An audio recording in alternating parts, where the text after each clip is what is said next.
नमोऽसुधकेवरी भणिदं नमः समयसाराय स्वानुभूत्या चकासते चित्स्वभावाय भावाय सर्वभावान्तरच्छिदे।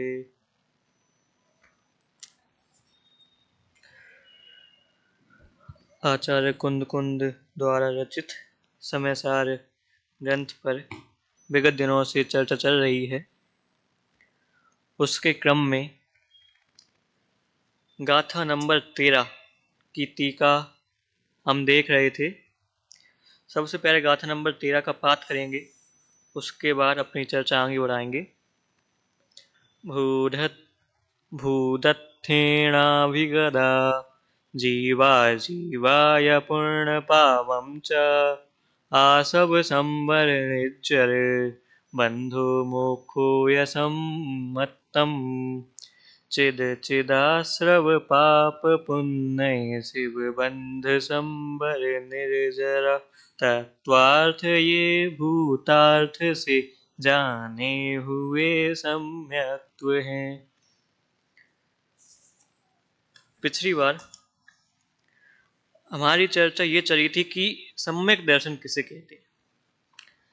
तो दो प्रकार के सम्यक दर्शन की चर्चा आती है, एक तो तत्वार्थ सूत्र में और एक समयसार में जो अभी हम कर रहे हैं।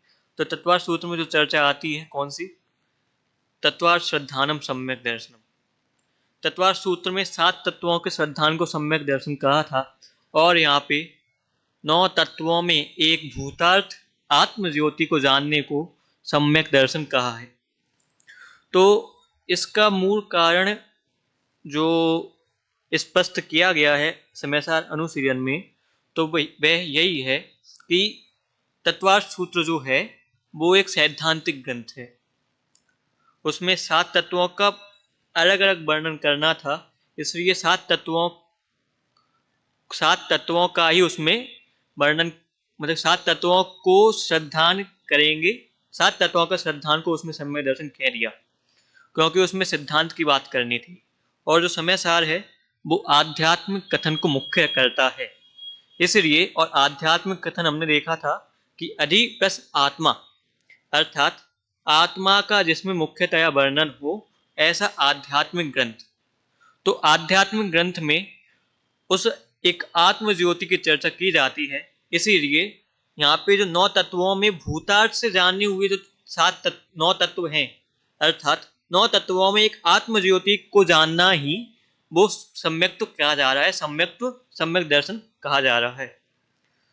इसी प्रकार हमने चर्चा की थी और इसका मूल कारण यही है कि वो सैद्धांतिक ग्रंथ है और ये आध्यात्मिक ग्रंथ है।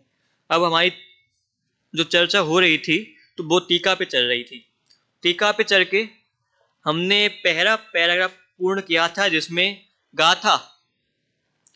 जो गाथा है उसका सामान्य अर्थ करके आचार्य देव ने भूतार्थ और अभूतार्थ में क्या होते हैं और उनकी आवश्यकता क्या है उसको 1-2 पंक्तियों में समझा के वो आगे इस विषय को स्पष्ट करने जा रहे हैं। वो पढ़ते हैं। सबसे पहले जो अंश हमारा हो गया था उससे चर्चा चालू करेंगे। भूतार्थ नए से जाने हुए ये जीवारी नवतत्व सम्यक दर्शन ही है, क्योंकि तीर्थ की प्रवृत्ति के लिए अभूतार्थ नए से प्रतिपादित जीव अजीव पुण्य पाप आश्रव संबर निर्जरा बंध मोक्ष नामक नव तत्वों में एकत्व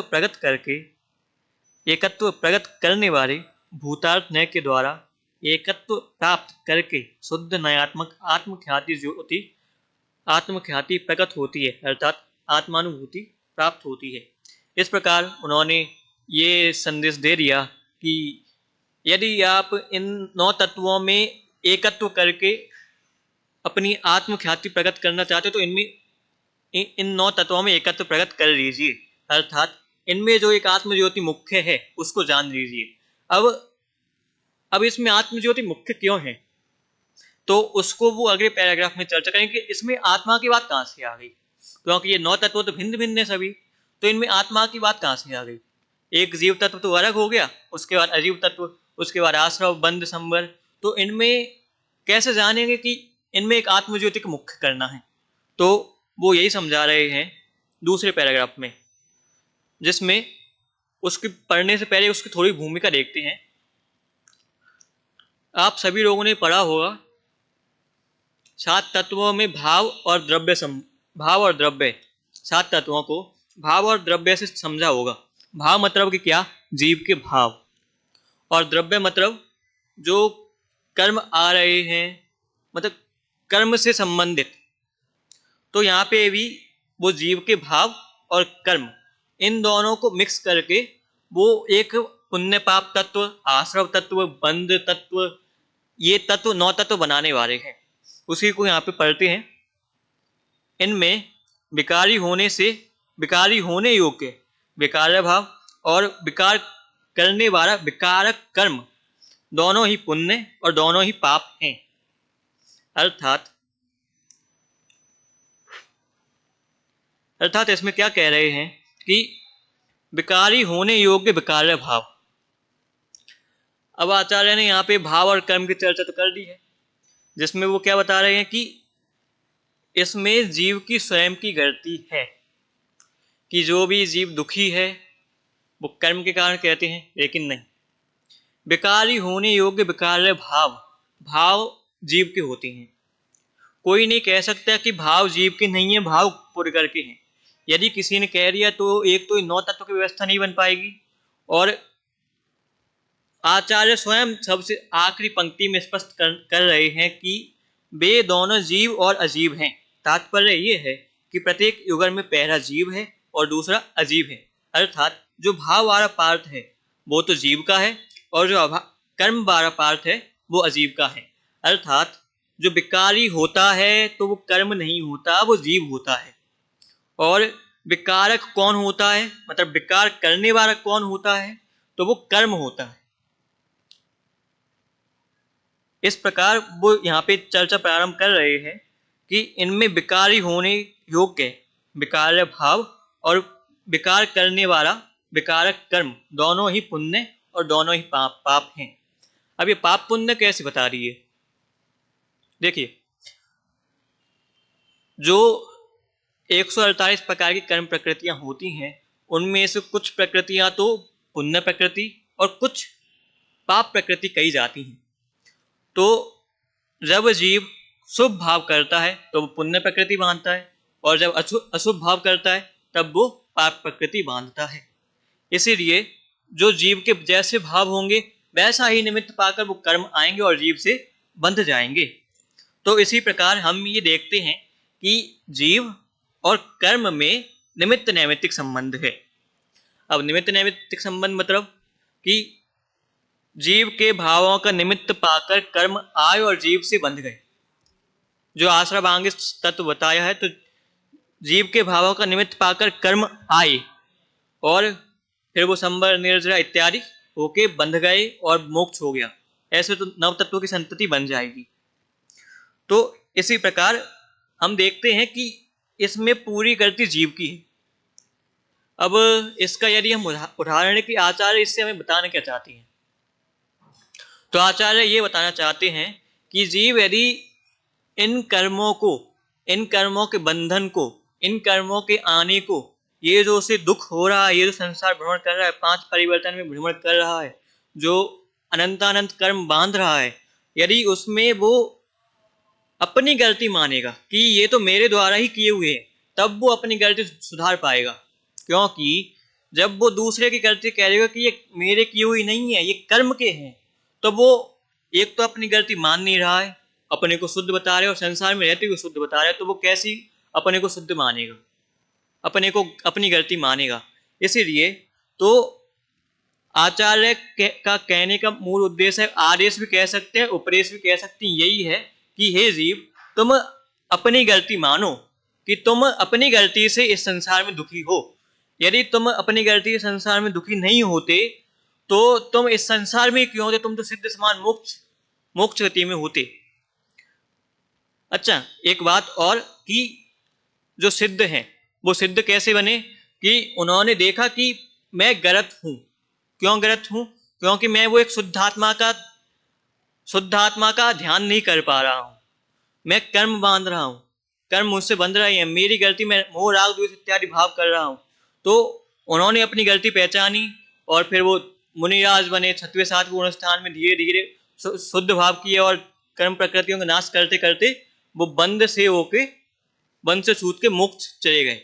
तो इसी प्रकार तो विकार भाव किसके हो गए, विकारी भाव किसके हो गए, वो एक जीव की, और उनसे बंधने वाले कर्म तो वो विकारक की, विकार करने वाले। अब जैसे संविधान होता है, संविधान में कोई व्यक्ति अपराध करता है, संविधान क्यों बनता है? सबसे पहली बात कि कोई व्यक्ति अपराध करता है तो उसकी सजा भी निश्चित होती है। यदि संविधान नहीं बनाएंगे या उस अपराध की सजा निश्चित नहीं करेंगे तो व्यवस्था बिगड़ जाएगी, सभी जीव स्वच्छंदी होकर कुछ भी कार्य करने लगेंगे, चोरी होगी, लड़ाई होगी, झगड़ा होगा, सब कुछ होगा। इसीलिए व्यक्ति की गलती बताने के लिए कि तुम गलत हो, इसलिए तुम्हें ये सजा दी जा रही है, तो इसलिए तुम्हें ये दुख हो रहा है, इसलिए वो संविधान बनाया गया है। यदि कोई व्यक्ति कह दे कि वो गलती मेरी नहीं थी, वो संविधान की गलती थी, वो अपराध संविधान का था, मेरा अपराध नहीं था, तो वो कैसे अपने आप को गलत कहेगा? या फिर वो ऐसा कह दे कि मैंने गलती नहीं की थी, वो दूसरे ने की थी, मुझे छोड़ दो, तो वो एक तो अपने आप को शुद्ध मान ही रहा है, लेकिन शुद्ध मान रहा है, शुद्ध है नहीं। वस्तु स्वरूप कैसा होता है?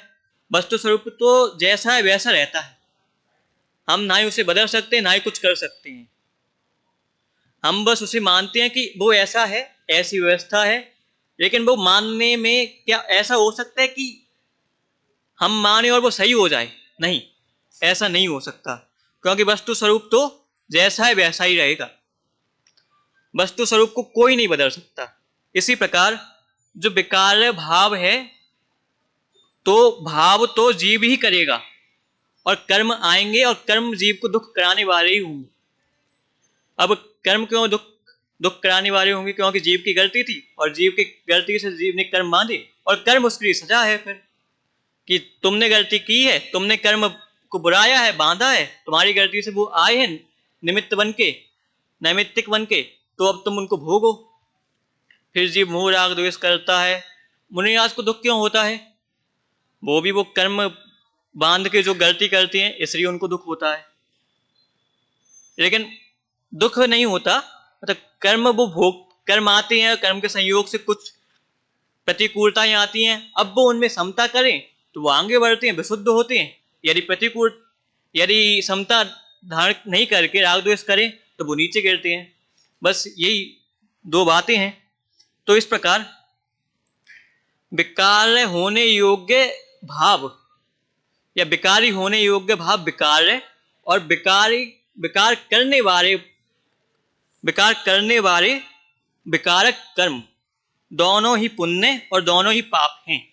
अर्थात जीव जो विकारी भाव कर रहा है वो भाव पुण्य, और जो कर्म बंध रहे हैं वो भाव द्रव्य पुण्य। अब कोई व्यक्ति ऐसा कह दे कि भगवान के सामने मैंने रमोकार मंत्र की बहुत जापे की हैं, मेरी तो बहुत शुद्ध परिणति थी, उस समय शुभ परिणति थी, मेरे शुभ भाव थे, तो मुझे तो उसका फल अच्छा मिलेगा, लेकिन उसे मिला नहीं। जो उसने उस समय प्रकृति बांधी थी, जो कर्म बांधे थे, वो उदय में आए और उसे दुख हुआ। तो अब वो क्या है, ये कर्म की गलती थी, मैंने तो शुभ भाव किए थे। अब उसने क्या कर दिया, यहाँ पे अपना दुख, यहाँ पे अपनी गलती नहीं मानी। वो उसके मन में थोड़ी मायाचारी चल रही है कि यदि मैं अपनी गलती मानूं तो मैं छोटा हो जाऊंगा, लेकिन ऐसा होता नहीं है। तो इसी प्रकार अपनी आगे चलते चलते, इसमें तो बहुत बताने के लिए है। तो इस प्रकार ये जो भाव और कर्म है, इनमें मुख्य है जीव की गलतियां बताना, लेकिन जीव की गलती बता के जीव को ऊपर पहुंचाना भी इसमें मुख्य है कि तुम पहले अपनी गलती मानो और तुम उनको सुधार के अपने आप ऊपर चले जाओगे। तो इसी प्रकार यहाँ पे ये बात हुई। अब जीव के विकारी भाव कौन कौन से हैं, इनका कथन करने में कौन समर्थ है? सबसे पहले जीव के भावों का कथन करने में कौन समर्थ है। जैसे कोई जिनके गुणों का कथन करने में जो दौलत राम जी की शकर के गायक तरपी बाई स्तुति में जो चर्चा आती है, तुम गुण गणमणि गणपति गणत न पावही पाल, दौर स्वर्पमति किम कहें, दौर स्वर्पमति किम कहें। और फिर इसके आगे पंक्ति में भूल रहा हूं, क्षमा कीजिएगा, नमो त्रियोग संभार।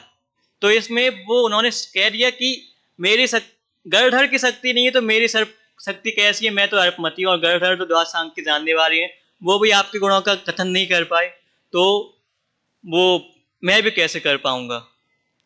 तो इसी प्रकार जीव के इतने भाव होते हैं, अब उनमें से कौन से शुभ भाव होंगे, कौन से अशुभ भाव होंगे। शुभ अशुभ भाव भी विकारी हैं, कोई समझता नहीं है। शुभ अशुभ भाव भी विकारी हैं, लेकिन विकारी होने से, अब वो विकारी हैं तो उनसे पुण्य और पाप का बंध होता है, और पाप का बंध होता है जीव को दुख होता है, पुण्य का बंध होता है जीव को सुखी होता है। लेकिन अब जैसे समय सार के पुण्य पाप अधिकार में भी चर्चा आएगी कि दोनों ही बेड़ी हैं, चाहे रोए की हो चाहे सोने की, लेकिन बेड़ी तो बेड़ी होती है संसार में बांधने वाली। तो इसी प्रकार ये इनमें विकारी होने योग्य विकार भाव और विकार करने वाले विकारक कर्म दोनों ही पुण्य हैं और दोनों ही पाप। तो इस प्रकार से हमारी चर्चा हुई, आगे पढ़ते हैं। आश्रव रूप होने योग्य आश्राव्य भाव और आश्रव करने वाला आश्रावक कर्म दोनों ही आश्रव हैं। अब इसमें क्या कह दिया कि जीव के जिन भावों से कर्मों का आना होता है, कौन कौन से भाव, तो ऊपर बता दी पुण्य और पाप, तो उनसे जीवों जो कर्म आते हैं और जो कर्मों के आने रूप जो जीव के भाव होते हैं वो तो हो गए आश्राव्य भाव, मतलब जीव के जो भाव हैं वो, और आश्रव करने वाला आश्रावक कर्म, मतलब आने वाला जो कर्म है वो आश्रावक कर्म, आने वाला कर्म दोनों ही आश्रव हैं। मतलब यहाँ पे आप एक चीज ये देखेंगे कि आचार्य ने ना ही किसी एक का पक्ष लिया है, उन्होंने कहा है कि दोनों ही पुण्य है, दोनों ही पाप हैं, दोनों ही आश्रव हैं, दोनों ही दुख के कारण हैं। जीव के जो विकारी भाव हैं वो भी दुख के कारण है, और जो कर्म है उनका जब उदय आता है तब वो भी दुख के कारण जीव को बनते हैं, लेकिन बनते तो जीव को ही है। कर्म को बन जाए ऐसा हो नहीं सकता, क्योंकि कर्म के अंदर अब जानने की शक्ति है नहीं, तो वो जान तो है नहीं सकता। तो इसलिए कर्म बंधते हैं, जीव को ही बंधते हैं, लेकिन आने वाला कौन है, तो कर्म है। अब संविधान में जैसे सजा मिलेगी, तो सजा किसे मिलेगी, जिसने अपराध किया है, और अपराध की गलती किसने की है, तो वो अपराध ही नहीं की है। तो इसलिए संविधान सजा भी उसे ही देगा, मतलब भोगेगा भी भाई, और उसे जो भाव हुए वो भाव भी वही करेगा। ऐसा नहीं है कि पुण्य या शुभ भाव आश्रव, शुभ भाव कर्म को हो जाए और जीव बंध भी कर्म को हो जाए, ऐसा नहीं हो सकता। भाव भी जीव को ही होगी, क्योंकि जीव भी भाव करने वाला ही है, और कर्म जीव को ही बनेंगे, क्योंकि जीव ही बांधने में समर्थ है। इसलिए यहाँ पे दोनों ही आश्रव हैं, अर्थात जीव के भाव भी आश्रव हैं, और जीव के और जो कर्म बन रहे हैं, कर्म आ रहे हैं, वो भी आश्रव हो जाएंगे। अब आश्रव कैसे होता है, तो आश्रव 57 प्रकार के आपने सुनी होंगी। आश्रव कर्मों का आना, तो उसमें 57 प्रकार के भावों से जो जीव को आश्रव होता है तो वो आश्रव हो जाएगा। संबर रूप होने योग्य संबार और संबर करने वाला संबारक कर्म, ये थोड़ा मनोवैज्ञानिक है। अब एक तो संबर भाव हो गया, संबर मतलब कर्मों को रोकने वाला, एक कर्म को रोकने वाला कि कर्म आ रहे थे अब उनका आना रुक गया, तो वो कर्म को रोकने वाला भाव हो गया कर्म भाव, संबार भाव। अब संबर को करने वाला संबारक कर्म। अब हम यहाँ पे क्या आ रहे, हम यहाँ पे क्या, वो जो आचार्य जो संबर व्यक्ति कर रहा है उसके परिणामों को ले रहे हैं, क्योंकि अब यदि हम कर्म की संतति चराएंगे, जो संतति चराएंगे कर्मों की, तो वो आश्रव कर्मों का आना और कर्मों का रुकना, तो हम यहाँ पे कर्मों को ही लेंगे। कर्म से ये नहीं समझना है कि वो जो व्यक्ति कर्म कर रहा है, जो कुछ कर रहा है, मतलब तप इत्यादि कर रहा है, वो यहाँ पे नहीं लेना, क्योंकि आचार्य यहाँ पे सीधे सीधे दूसरा अजीब है ये कह के वो कह रहे हैं कि जो संवारक कर्म है वो अजीब ही हैं, मतलब जो कर्म बंध रहे थे वही हैं और अन्य कुछ नहीं है। तो जो कर्म रुक रहे हैं, संवार होने योग्य कर्म या संवर करने वाला, मतलब जीव को संवर हो, ये जो कर्म हो रहे हैं, मतलब रुकने वाले जो कर्म हैं वो संवारक कर्म में चले जाएंगे। इसी प्रकार निर्जरा रूप होने योग्य निर्जर भाव और निर्जरा करने वाला निर्जरक कर्म, इसी प्रकार इसमें ही है कि कर्मों पूर्व में बंधे हुए कर्मों की जो निर्जरा हो रही है, वो जो भाव हो रही है तो वो हो जाएंगे निर्जर भाव, और जो कर्म हट रही है पूर्व बंध से और जिनका क्षय हो रहे हैं, उपशम हो रहे हैं, तो वो हो जाएंगे निर्जरक कर्म, निर्जरा होने योग्य निर्जर करने वाले कर्म।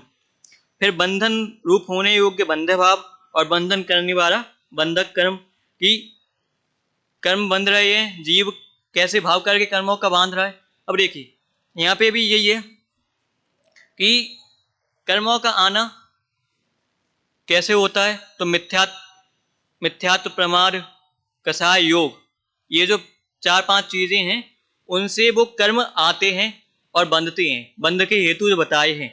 लेकिन तीर्थंकर जो केवल 13वें गुणस्थान वर्ती जो समोसरण में विराजमान जीव हैं, उनको कर्मों का आश्रय होता है लेकिन बंध नहीं होता। बंद होता है वो भी एक समय का होके झड़ जाता है, उपचार से कह सकते हैं बंद है, लेकिन अब योग के कारण उनको बंद हो रहा है, योग के कारण उनको आश्रव तो हो रहा है, कर्म तो आ रहे हैं उस संबंधी, जो अघाती कर्म है वो तो निरंतर बंध रहे हैं, आश्रव हो रहे हैं, लेकिन उनको बंद नहीं हो रहा है। तो इससे मतलब ये समझना चाहिए कि जीव के आश्रव होने योग्य भाव अलग हैं और बंधन योग्य भाव अलग हैं। यदि दोनों भावों को एक कर देंगे तो जो योग से तीर्थंकर परमेष्ठी को जो कर्म का आश्रव हो रहा है लेकिन बंध नहीं हो रहा, तो उसमें दुविधा पड़ेगी, उसमें व्यवधान होगा। तो इस प्रकार से यहाँ पे समझना चाहिए दोनों ही बंध हैं तथा मोक्ष रूप होने योग्य मोक्ष भाव और मोक्ष करने वाला मोचक कर्म दोनों ही मोक्ष हैं, कि जो मोक्ष भाव जिससे सभी कर्म जा रहे हैं, ऐसा जीव का भाव, ऐसा शुद्ध भाव वो मोक्ष भाव हो गया। और मोचक कर्म जो जीव वो जो कर्म अलग हो रहे हैं, जो पूर्ण रूप से जिनका मोक्ष हो गया, जो संपूर्ण रूप से अलग हो गए हैं, वो मोक्ष करने वाला मोचक कर्म दोनों ही मोक्ष हैं, क्योंकि दोनों में से किसी एक का अपने आप अकेले पुण्य पाप आश्रव संवर निर्जरा बंध और मोक्ष रूप होना संभव नहीं है। कि यदि हमें इनमें से किसी एक को कह दें कि अजीब ही मात्र ये 7 तत्व रूप हो जाएगा, पुण्य पाप आदि रूप हो जाएगा, तो ऐसा नहीं हो सकता, दोनों का मिलन जरूरी है। क्योंकि जो हमने शुरुआत में निमित्त नैमित्तिक संबंध भाव और कर्म में देखा था, वही यहाँ पे लगेगा कि जीव के भाव के निमित्त से कर्मों का आश्रय बंध इत्यादि होता है। वे दोनों जीव और अजीव हैं। तात्पर्य यह है कि प्रत्येक युगल में से पहला जीव और दूसरा अजीव है। इसकी चर्चा हम कर चुके हैं, हमारा समय भी लगभग हो ही गया है। तो इसी प्रकार से हम भी अपने भावों को पहचानें कि हम जीव की गलती है, जीव सब कुछ करता है, कोई अन्य उसका कुछ करता नहीं है। जीव विकार करता है तो उसको सजा मिलती है। इसी प्रकार हम भी पहचानें और इस टीका का लाभ लें और अपने शुद्धात्मा का ध्यान करने के प्रयास करें। इसी मंगल भावना के साथ आज की वाणी को विराम देता हूँ। जय जिनेन्द्र।